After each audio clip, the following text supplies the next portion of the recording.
Hey friends, and welcome back to A Simple Truth. We are looking at 3 chapters today in 3 different books. So we're going to be looking at 2 Samuel 10, 1 Chronicles 19, and then Psalm 20. So once again, 2 Samuel 10, 1 Chronicles 19, and Psalm 20. We have been looking at God as the righteous judge. Again, fully holy, fully loving, a father, but also a righteous judge. And it's important not to gloss over that fact, considering that all have fallen short of the glory of God and are deserving of death. So we're looking at that righteous and holy judgment, that God's eyes can't even look on that sin. So that's what we've been looking at. And today we're going to look at a couple different things. We're going to be looking at David's defeat of the Ammonites and the Syrians. And we're actually going to take a look at that in 2 separate accounts. So we'll see that in 2 Samuel and in 1 Chronicles. And then we're also going to see assurance on the part of God's goodness and assurance on God's saving work, or saving through his son. So we will see that in Psalm 20. So we will start 2 Samuel 10. It happened after this that the king of the people of Ammon died, and Hanun, his son, reigned in his place. Then David said, I will show kindness to Hanun, the son of Nahash, as his father showed kindness to me. So David sent by the hand of his servants to comfort him concerning his father. And David's servants came into the land of the people of Ammon. And the princes of the people of Ammon said to Hanun, their lord, do you think that David really honors your father because he sent comforters to you? Has David not rather sent his servants to help you search the city, to spy it out, and to overthrow it? Therefore Hanun took David's servants, shaved off their beards, cut off their garments in the middle at the buttocks, and sent them away. When they told David, he sent to meet them, because the men were greatly ashamed. And the king said, wait at Jericho until your beards have grown, and then return. When the people of Ammon saw that they had made themselves repulsive to David, the people of Ammon sent and hired the Syrians of Beth-rehob and the Syrians of Zobah, 20,000 foot soldiers, and from the king of Maacah, 1,000 men, and from Ishtab, 12,000 men. Now when David heard of it, he sent Joab and the army of the mighty men. Then the people of Ammon came out and put themselves in a battle array at the entrance of the gate, and the Syrians of Zobah, Beth-rehob, Ishtab, and Maacah were by themselves in the field. When Joab saw that the battle line was against him before and behind, he chose some of Israel's best and put them in the battle array against the Syrians. And the rest of the people he put under the command of Abishai, his brother, that he might set them in the battle array against the people of Ammon.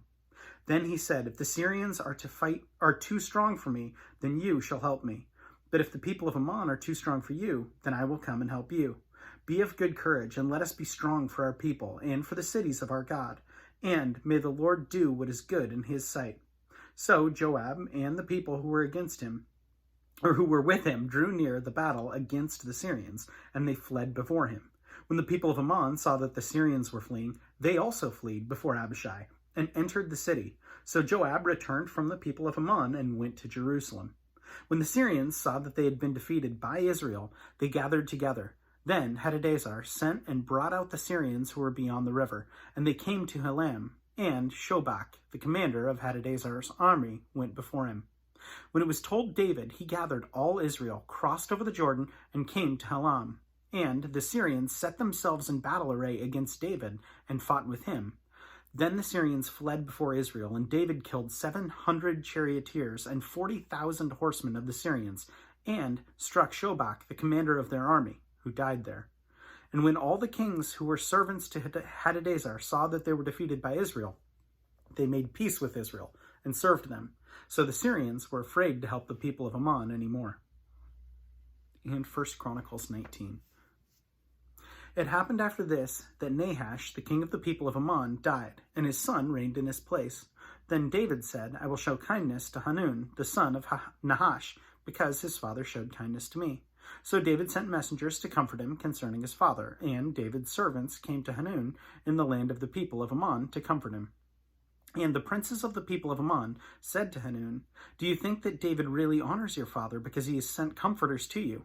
Did his servants not come to you and search to overthrow and spy out the land?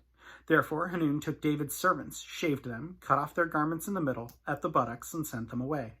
Then some went and told David about the men, and he sent to meet them, because the men were greatly ashamed. And the king said, "Wait at Jericho until your beards have grown, and then return."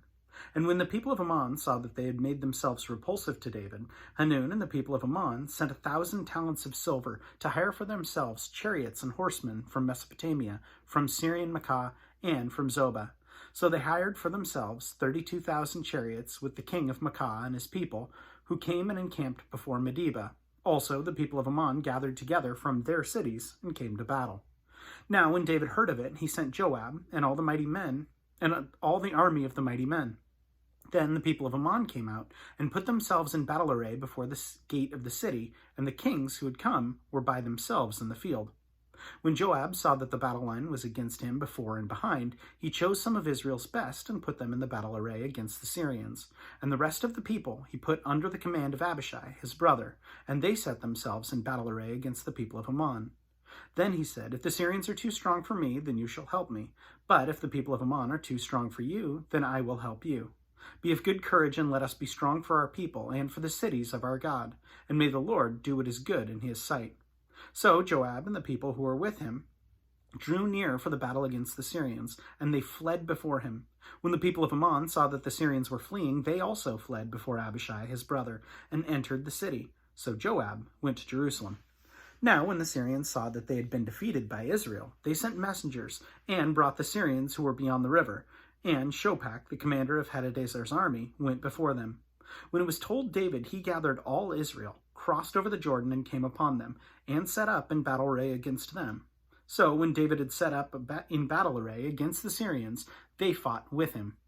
Then the Syrians fled before Israel, and David killed 7,000 charioteers and 40,000 foot soldiers of the Syrians, and killed Shobach, the commander of the army.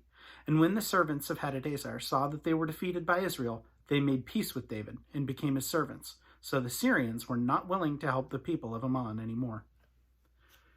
And Psalm 20. May the Lord answer you in the day of trouble. May the name of the God of Jacob defend you. May he send you help from the sanctuary and strengthen you from out of Zion.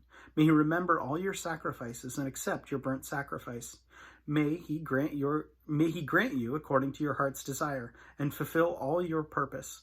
We will rejoice in your salvation, and in the name of our God we will set up our banners. May the Lord fulfill your petitions. Now I know that the Lord saves his anointed.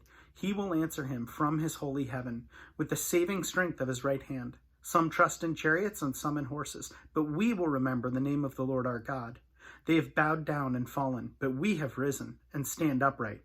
Save, Lord. May the King answer us when we call. So I think it's super cool to get multiple accounts of stories like that. And we're going to keep running into that, especially in the New Testament, particularly with the story of Jesus as we go through Matthew, Mark, Luke, and John. But it is cool, again, to see these almost parallel writings. So very, very cool to see that.